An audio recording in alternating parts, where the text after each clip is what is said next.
very few questions to ask Dr. Maheshwari. First of Yes. all, very hearty welcome and Thank you. greetings of the International Day of Yoga. The best wishes to you. And, yeah.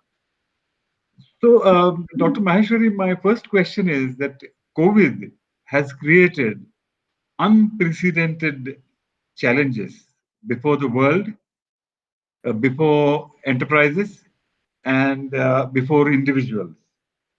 Yes. What transformations do you visualize in this situation at all three levels, at the level of the whole world, enterprises, and individuals? Uh, there is an old saying which goes as the, is every problem is an opportunity too. Uh, the same, in some way, holds true in the COVID situation also. The one of the best elements in the present situation, notwithstanding the challenges, is the fact that humanity is realizing that we are all in this business of life together. As the old jingle went, we all in it together for the fun of it, for the taste of it. In the pre-COVID situation, there was a tendency for individuals to identify themselves only with their limited selves. It appeared as if the rest of humanity, or the rest of the organization, or the rest of the community, was something foreign. On the other hand, science in the modern era and also our ancient heritage very clearly indicates that there are no separation or boundaries in the universe, and that uh, we are all bound together into this whole phenomena called reality. In other words, you and I are like the left and the right hands of a unified single organism. In COVID also, we are witnessing that we have to take care of the health of each one of us for all of us to be healthy. Building upon this, individuals must expand their sense of consciousness and act so as to enhance the well-being of as large a circle of influence as possible. At the enterprise level, that would mean that we take into account the concerns of all the stakeholders of the enterprise and build our strategies accordingly. There are certain positive features, such as efficient online working, which can simplify matters to a great deal in a post-COVID era. These must be capitalized upon. At the world level, despite all the simmering differences between nation states, I feel there is no other way but for them to eventually come together in the service of human well-being. Individuals in society have tasted the benefits of what collaboration could look like, as happened during globalization, and they will not be content with anything less in the future. So, willy-nilly, leaders of nations will cooperate to usher in an era of unprecedented peace and prosperity. Dr. Maheshwari, you have written on leadership, and your latest book, Engage, is about co-creating organizational vitality and individual fulfillment. Yes. So, what I see at the core of your concept of leadership is this whole idea of transformation and co-creation. Now, in the present situation, what would you like entrepreneurs, especially in the SME sector, to focus on when you talk about transformation? So, transformation is essentially a process of changing oneself, whether it's individual, whether it's organization, in order to keep pace with the demands of the external environment. Now that the external environment has changed so drastically, Entrepreneurs need to do the same for their enterprises. So here, innovation will remain the key. It has always been so, because by definition, an entrepreneur is an innovator. That's how any small or medium enterprise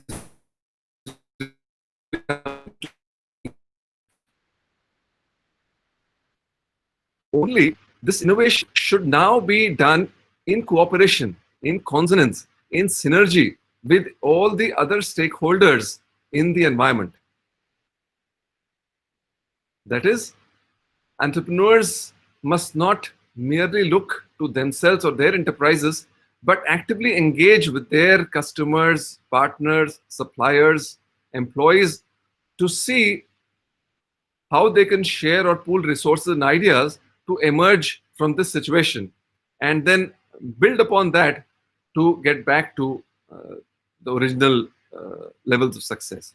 So innovation will be the key.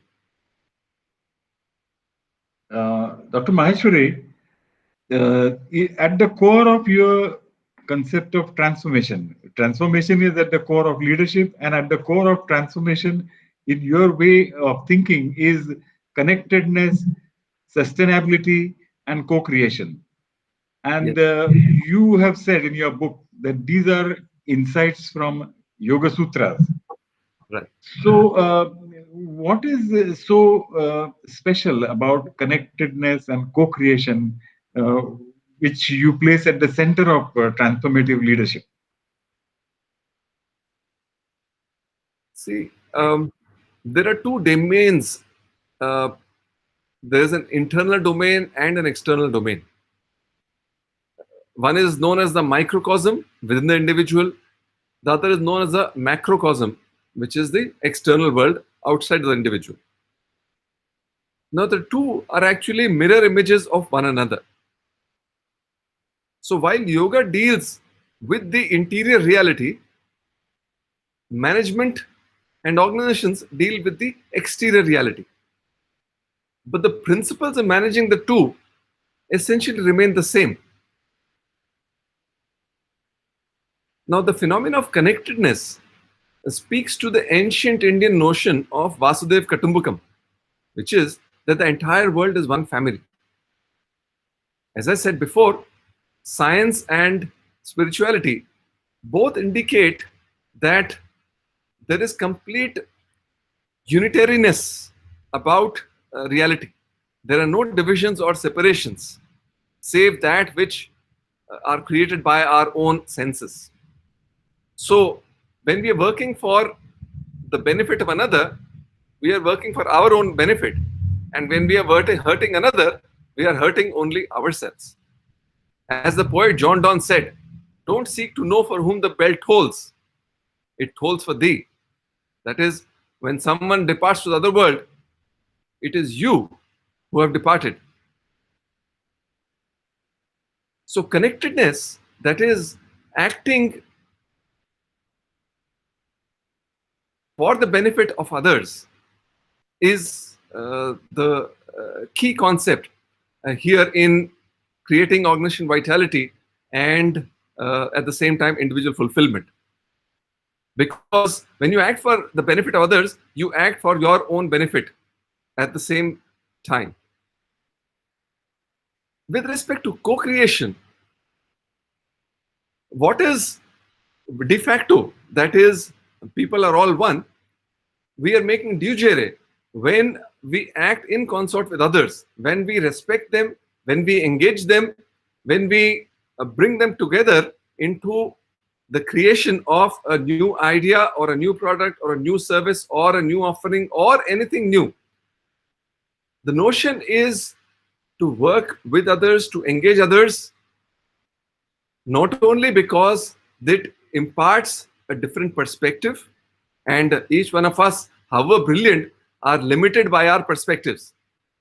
So when multiple perspectives converge together, what emerges is an outcome which is superior to each one of the merging entities.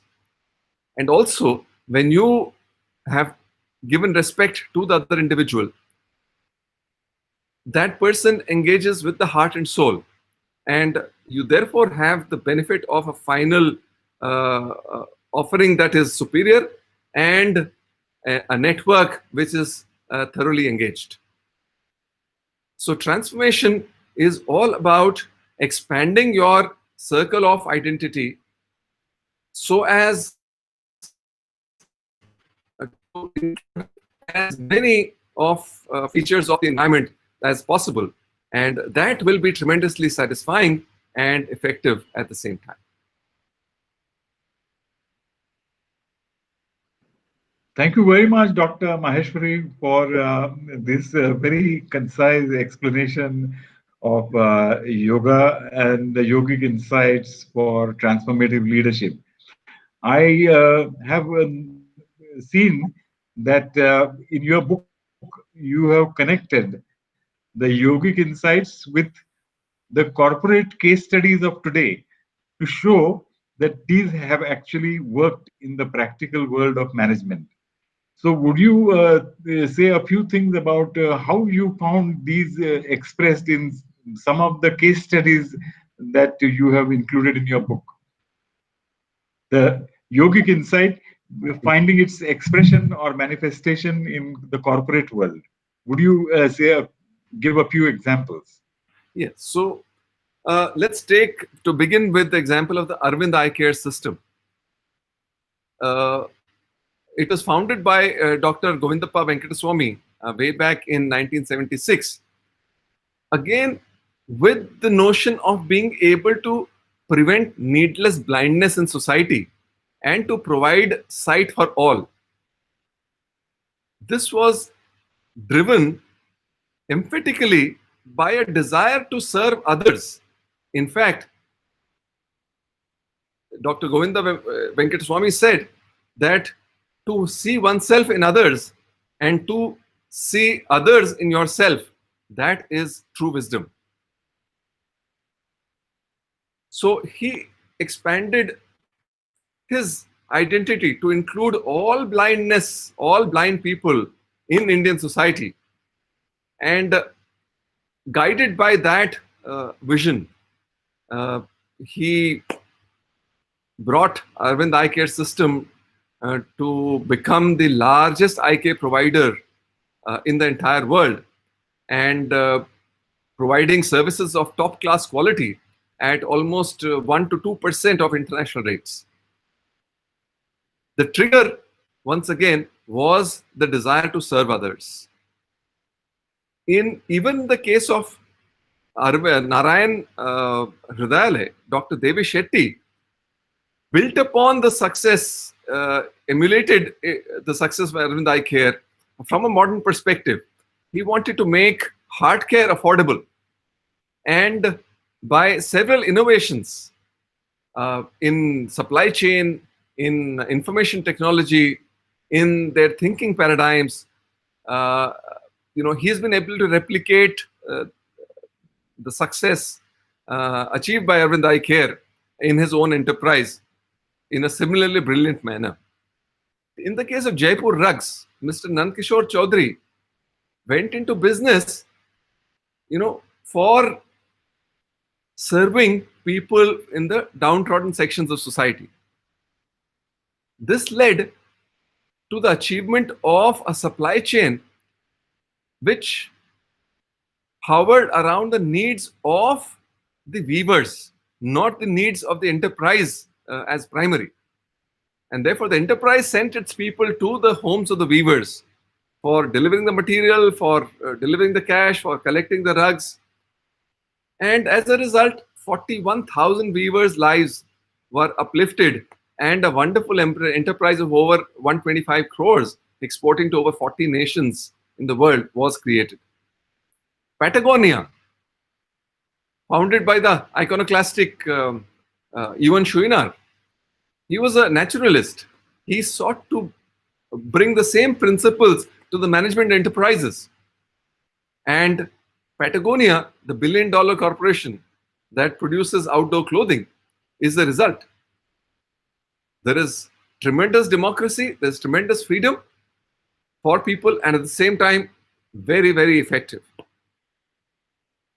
So these are some of the examples where when an entrepreneur is guided by a larger identity, success results not only in terms of numbers, but also in terms of the quality of happiness and the quality of life for all the stakeholders.